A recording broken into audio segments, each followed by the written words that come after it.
is to climb.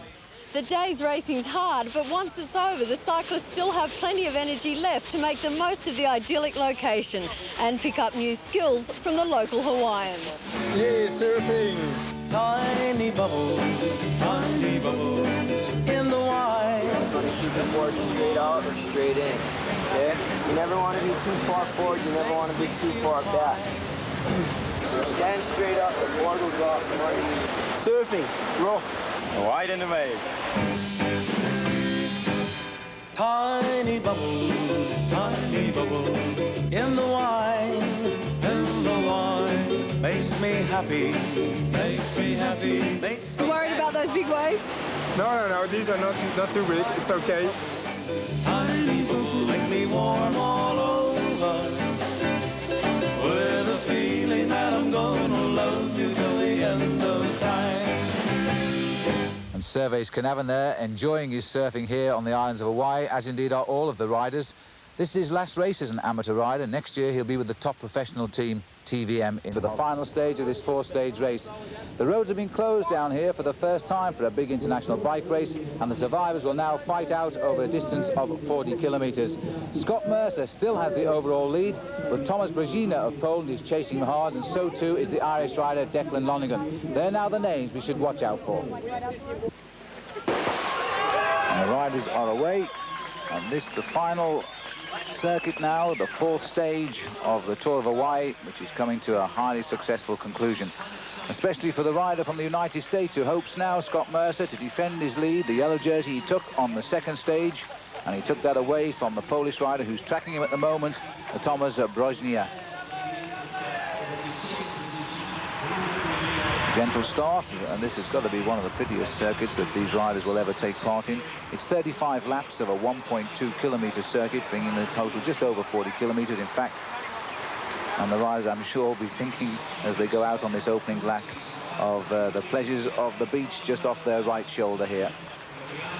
Across the road, please. Gentle start, Jeremy Hunt of the England team taking them away. The tactics now of the yellow jersey, Scott Mercer, will be to keep a very close eye on the pole in second place, Declan Lonergan in third, Mark McKay of England in fourth, and Dennis Ozels, the rider who won the climb up the mountain. He's also equal fourth place with 67 points. There's 40 points, as always, available for the winner today, and the 30th place takes only one. And this is quite a difficult course here in Kapiolani Park, just on the outskirts of the Honolulu Zoo. Big Chris Carson sitting at the front, and Chris is looking now to defend for his teammate Scott Mercer. He was right up to second place overall at the end of the opening day's time trial, but I'm afraid bad luck, a puncture very early on in the long road race on stage 2 left him without a chance of scoring at all, so he lost his hopes on day 2. He slipped back now into the leader of the pack there, about 5th place down. And now we see Casper Ozers trying to stretch them yet again, trying to break up this big field. And the yellow jersey of Scott Mercer has moved up into 4th place. Now that should send alarm bells ringing with Thomas Brezina and Declan Lonergan, because they really have got to ride close to Mercer, and they've got to try and beat him too by a number of finished positions because of the points differential. 19 points for the pole against Scott Mercer. Paul Williams back in control at the front.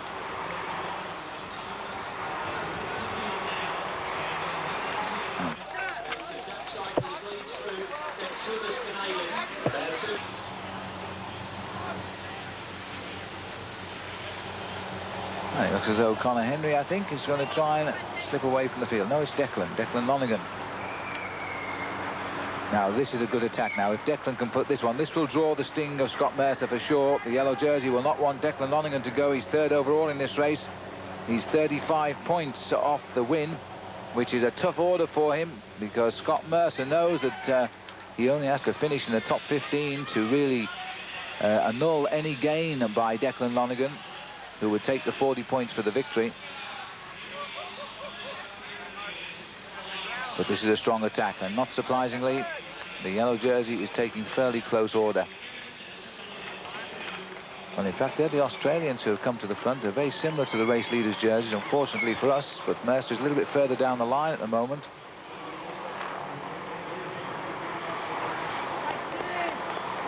It's left to the Americans to drive this race closed now, to bring them back up to Declan, who is going to push them really hard around these corners to make them come after him. Big George Hincapie, though, making it look very, very easy, has come right up, and now an attack from the Hawaiians, and this is really good to see. These young riders who've come here. This is Steve De La Cruz, 6 times the Hawaiian road racing champion, now trying to go clear. This is the first attack we've seen to come from the Hawaiians in these 4 stages. They've waited for this circuit race.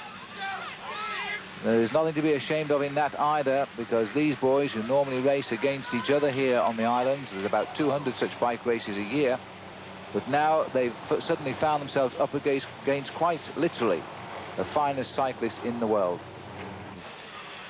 Poland is the rider leading round, but again we've got a little group trying to force a lead, and again we have a Dutch rider trying to split it up. This is Bob Rasenberg once more, looking for the move all of the time. And Fred Rodriguez, I think it is, for the United States, up there in 2nd place now.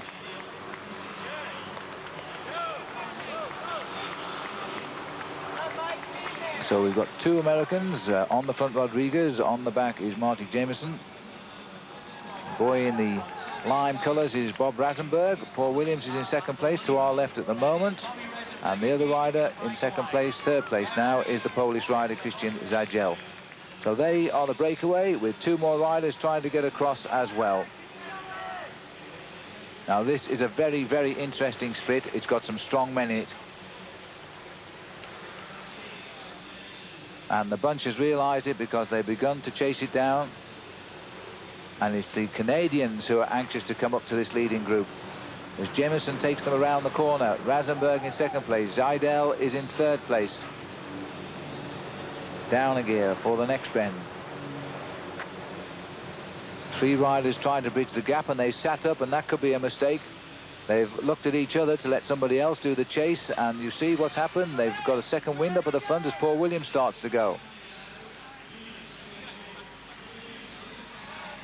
Here comes Williams and Christian Zagiel.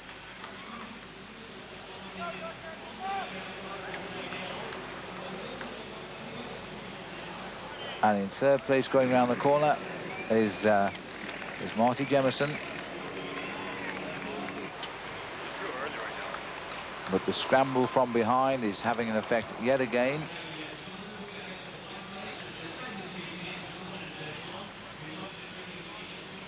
Carlson on the front, bringing the race back together again. What a big man he is. Strong, powerful legs. And here goes Rasenberg again. Every time there's a drop in the pace, Bob Rasenberg launches an attack. This is a rider who has won many of these races. He knows that riders can relax just once too often. He's gone again. He's checking out what the reaction is like now, whether it's worth going again. Canadian rider here coming up on the back of him. And nobody reacting this time. This might be a better move. In fact, this is, I think, an American rider who's nipped up on the back. It looks like Andrew Lewis may have tagged on. But you've got to hand it to Rasenberg. He never stops trying. He's lapped the field in events like this, you know, on these sort of courses. He knows that if he can just get the elastic stretched that little bit too much, he's using every inch of the road now. Now, 19-year-old Andrew Lewis, riding for the United States, up against probably one of the most wiliest men in the sport, Bob Rasenberg, at 15 wins this year, and knows all about it. 28 years of age, Bob.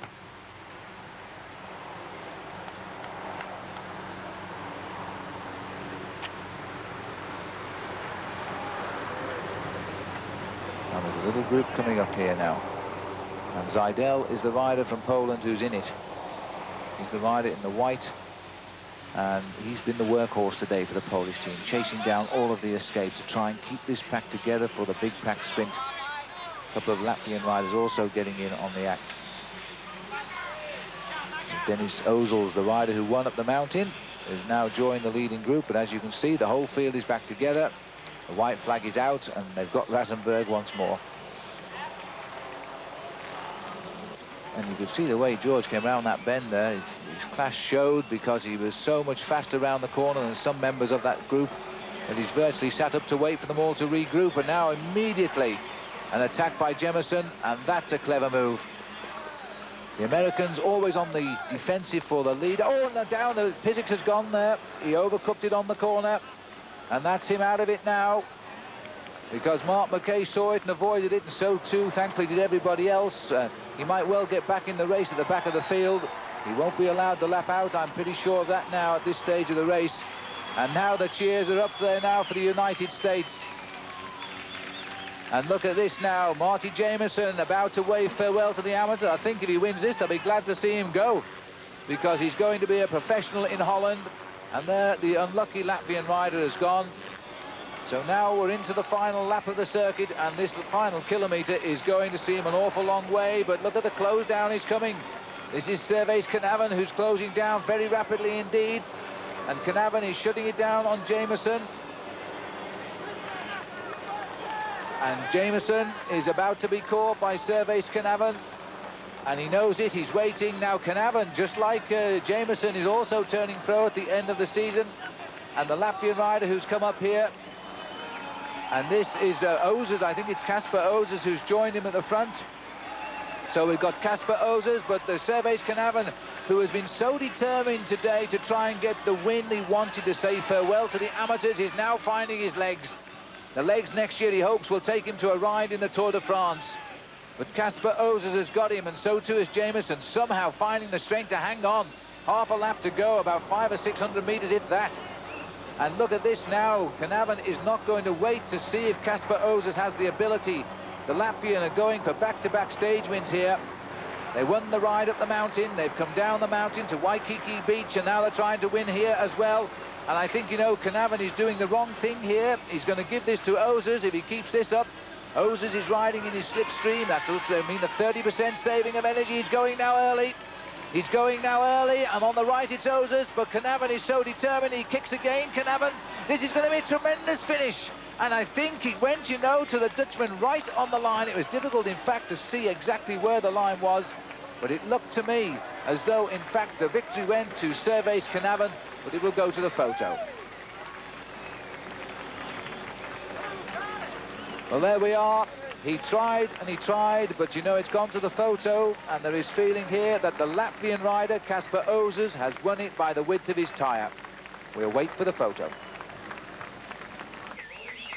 A very tired Servais Knaven, but on the finishing podium he was a happier man because he had been given equal first alongside Kasper Ozers. The photo could not decide who had actually won. In third place was Robbie McEwen. Overall, no change at all, though. Scott Mercer was the winner of the first Tour of Hawaii, and he won it clearly, too, by 25 points. Mercer winning with 135 points. Thomas Brosnier was second.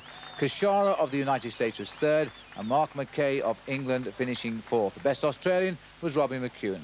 Overall team, Poland was second place here to the United States, with Latvia taking third. But now the international cycling scene is over, and this first Tour of Hawaii has been voted an outstanding success. For the riders in this race, though, the real rewards now, because they're off to the sand, sea and the surf of these beautiful islands. Until we meet again, I'm Phil Liggett saying goodbye. Tiny bubbles in the wine, makes me happy, makes me feel fine. Tiny bubbles,